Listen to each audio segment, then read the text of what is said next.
Hello, I'm Panos Kotzafanasis, and this is ASEAN Movie Pulse interviews. Today I'm here with William Inhyuk Hyoung, whose films 30 Minutes and Chabak Night of Murder and Romance are now being distributed by EST and 8 Distribution. How are you, William? Very good. Nice to meet you, Panos. Okay, Uh, Hi.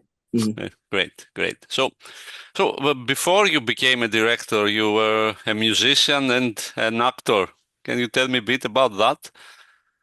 Uh, I mean, that's a long, that's a pretty bold statement because I worked part-time acting in some LA, Hollywood, music videos and commercials, but I wouldn't call myself an actor. Hmm. Uh, Whereas music-wise, uh, I was in a band when back when I was attending Berklee College of Music in Hmm. Boston. Hmm. Yeah. So Hmm. um, yeah, the band was called Roll Nine. You know Radiohead? Yeah, yeah. Yeah, it was very like Radiohead. I was a huge Radiohead fan and Uh-huh. Okay. band something like that. Yeah. What instrument did you play? Uh, because I was I was actually like the singer and the Ah, the writer. singer. Ah, okay. Yeah. Okay. Yeah. Okay. And how was the experience of being in Berkeley? It was fun. Yeah. Very low key competitive, I think. Great jazz musicians there. Still very good friends with the bassist from my band. Mm-hmm. He's a film score. He's a film composer now. Uh-huh. Ah, okay. Yeah, Okay. he did the music for Chabak and some other music for 30 Minutes. Uh-huh. Ah, okay. Okay. And so would you say that being in music first helped you in becoming a director later? Or not much to Uh, do? Maybe a little bit, but not so much so far. But I did write this uh, really awesome screenplay with my girlfriend recently. Mm-hmm. Uh, it's called Interlude. Um, the title might change as we progress, but yeah, but that's a music film, so Mm-hmm. so the music background definitely helped with that. Uh-huh. Okay. Okay. Yeah. And so Chabak was your feature debut, right? Yep. So and it had a successful run in box office and also was successful in Netflix Korea. So I was wondering, in your opinion, why? What was the reason for the success? uh, it was it was a huge success on Netflix, Hmm. whereas like the box office score was okay, but the why did it do so well on Netflix? Honestly, I don't know, but it did compete with very big budget films like do you know Ma Dong-seok? He's like Hmm. this big Korean. You know Ma Dong-seok? Yeah, Yeah, of yeah, course. yeah. Yeah, like he did a Netflix original film called Hwangya. Hmm. That was like our rival. That was the number one film when Chabak went on Netflix, and against all odds, it it took the number one spot and kept it for about 2 weeks, and it was during like holiday season in Korea. I think the um the like the concept is very good. Like you're in a mountain with your wife, you know, you're sleeping in your car, and there's a killer chasing you. I think that like simple concept sort of drew people in. Yeah. So, And and music by Gabriel Torrado Tobon, my friend and composer. I think absolutely great. Great acting by the lead actress, Inhyuk Kim, and also Danny An, the lead actor. hmm. Hmm. And yeah, and I think it just you know you the magic of algorithm. I guess, it played a huge role as well. Yeah. Hmm. And how was the transition from short film to feature film? Because you had shot some shorts before. Was it Yeah. difficult, easy? Um, I guess, I mean, pretty, pretty difficult to be honest, because between my short film period and like my first feature, there was like maybe almost a 10-year gap, 8 to 10 years gap. And I was doing a lot of commercials and like, web series, viral videos, whatnot. And but when the chance came for me to, you know, pitch for Chabak to get the chance, I made a bold sort of challenge, and I'm glad I did it. Hmm. Hmm. Yeah. Okay, okay. And for both Chabak and 30 Minutes, you cooperated with Tiger Yeongseop Kim, the renowned producer and former head of Korea's SBS TV. So how did this start and how is your collaboration? So there's this Craigslist type website in Korea called Job Korea. Hmm. Since I came from LA and I didn't go to film school in Korea, I didn't really know many, like industry people. And I was also coming out of another more like a sort of like Korean app store type company, like directing like ads and short uh, sort of branded content. And uh, how did I meet Tiger? Okay, do you want the long version or like the short? Why not the long? Let's go for the Okay, long. all right. So uh,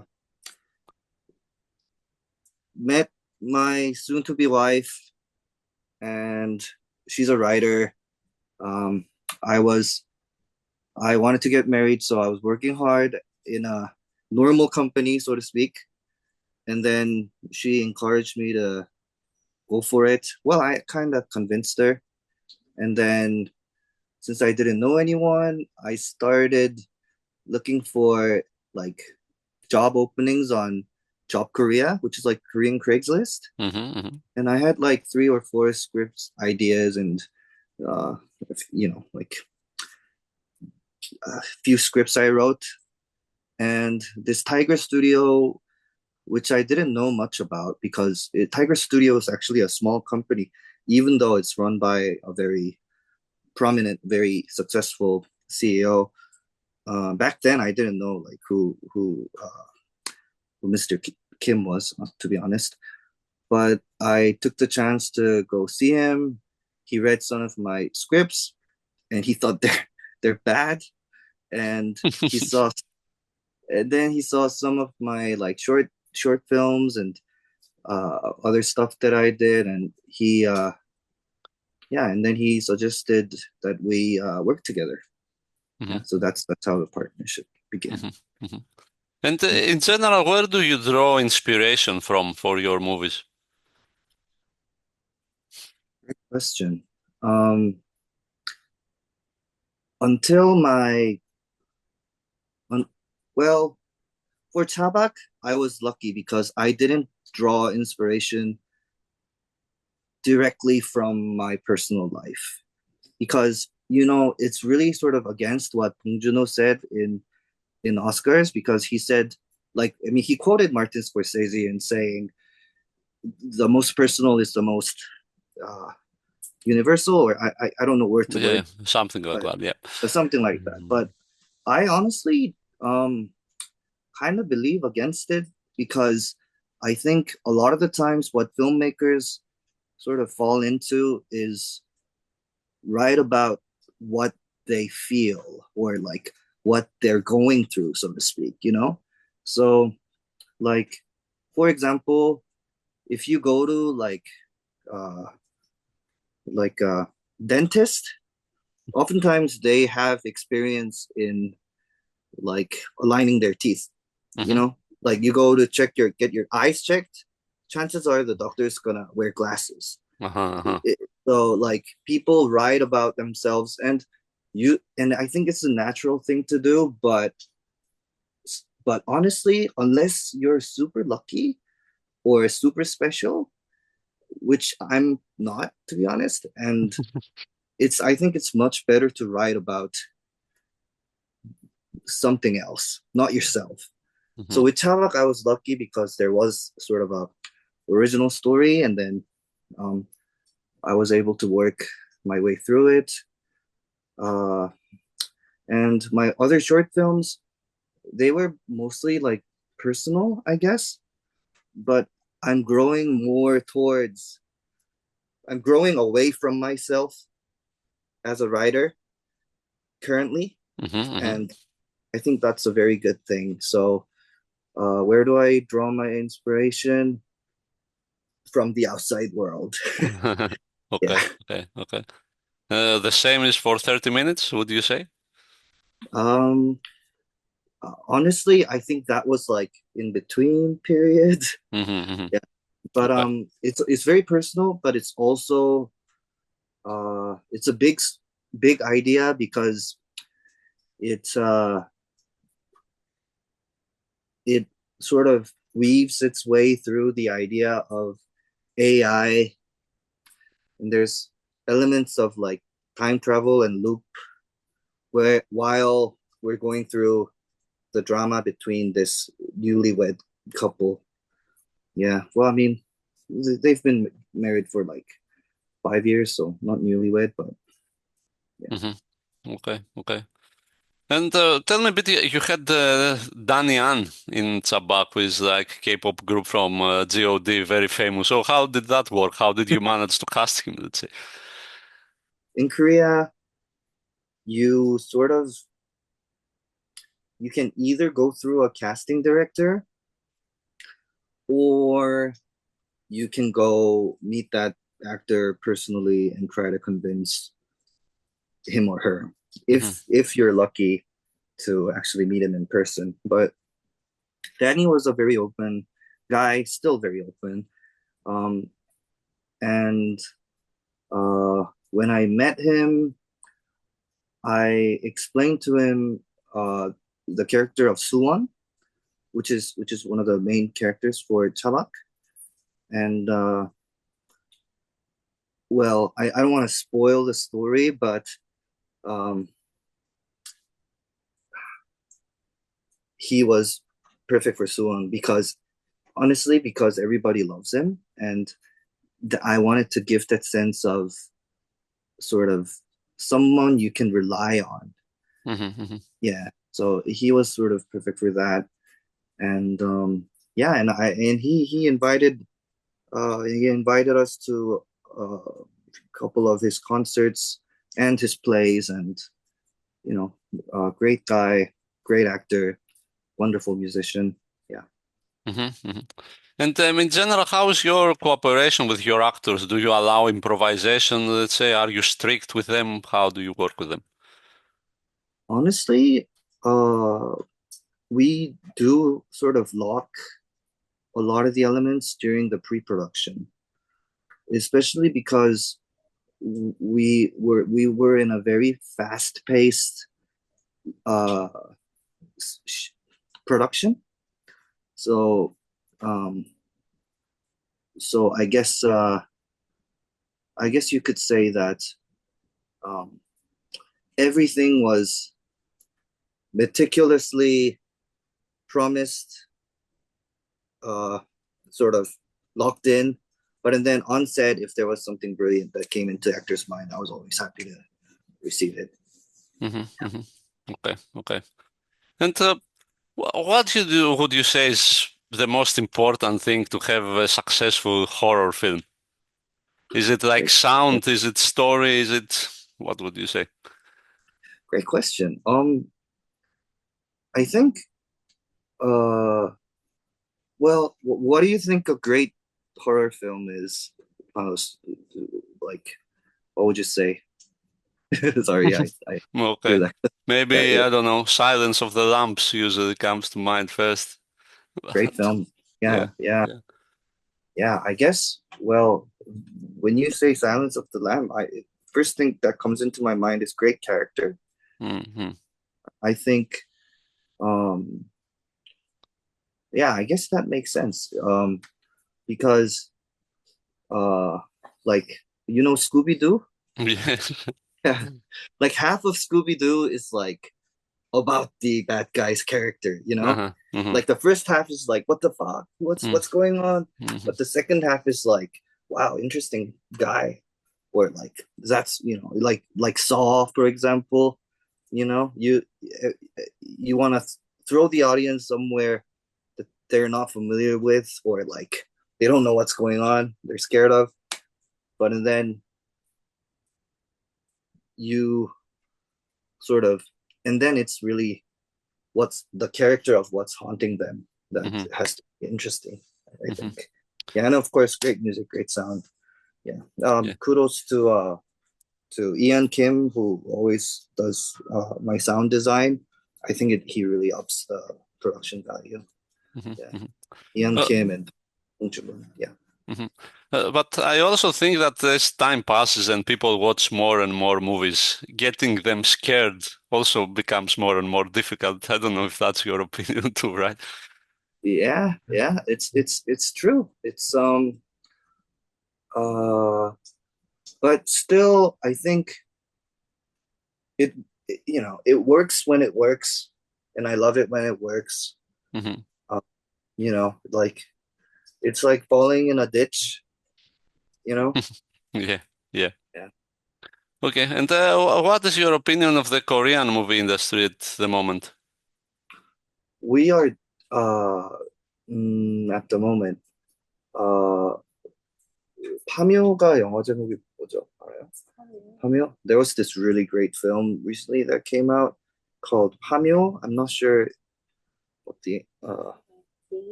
digging it's sort of a horror thriller called Exhuma. Ah, Okay. Exuma, yeah, yeah, I know Exuma. Great Yeah, film. yeah. Yeah, Great Exhuma film. was Yeah, yeah. I think films like Exhuma or Sleep. This was another film Hmm. Hmm. by a younger director, fellow director. I think we are going through sort of I guess, both generational change and also huge change in how the industry works. Like, since I've joined the Directors Guild after Chabak, I've been conversing with a lot of directors, and um, I mean, were you asking like industry as in like business, like wise, sort of? Yeah, Or how let us say how difficult or easy it is to make movies in Korea right now, and what do you feel about the quality of movies coming out right now? I think qualities of the movies are, I wouldn't say that has changed as much as the economical environment, because um, yeah, this is sort of a slightly political statement, but I'll just shout it out. That's because it's what I believe in.